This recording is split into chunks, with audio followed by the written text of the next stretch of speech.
ब्रिटिशकालीन अकोटफैल railway पुलाच्या जागी नवीन पूल बांधण्यासाठी खासदार अनुप धोत्रे यांच्या पाठपुराव्याला यश मिळाले आहे। रेल्वे मंत्री अश्विनी वैष्णव यांच्याकडून तात्विक मान्यता मिळाल्याने आता सर्वे व एस्टिमेटची प्रक्रिया सुरू झाली आहे। अकोलेकरांसाठी एक दिलासादायक बातमी समोर आली आहे।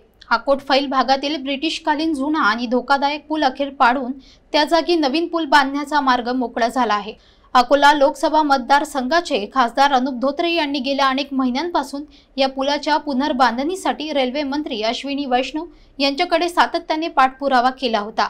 या पाठपुराव्याला यश मिळत रेल्वे मंत्री वैष्णव यांनी या पुलाच्या पुनर्बांधणीस तात्विक मान्यता दिली असून त्यासाठी सर्वेक्षण आणि एस्टिमेट तयार करण्याच्या सूचना मध्य रेल्वेला देण्यात आल्या आहेत। रेल्वेचे अधिकारी लवकरच अकोल्यात दाखल होऊन या पुलाचा सर्वेक्षण व तांत्रिक कामकाज सुरू करतील।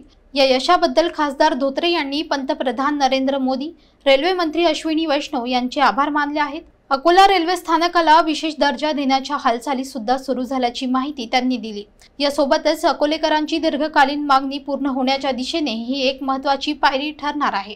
या प्रकल्पासाठी राज्यातील आमदार रणधीर सावरकर यांनीही आग्रह धरले होते। आता सर्व प्रक्रिया गतीने सुरू असून लवकरच अकोल्याला नवा सुरक्षित व आधुनिक पूल मिळणार आहे अशी आशा स्थानिक जनतेत निर्माण झाली आहे।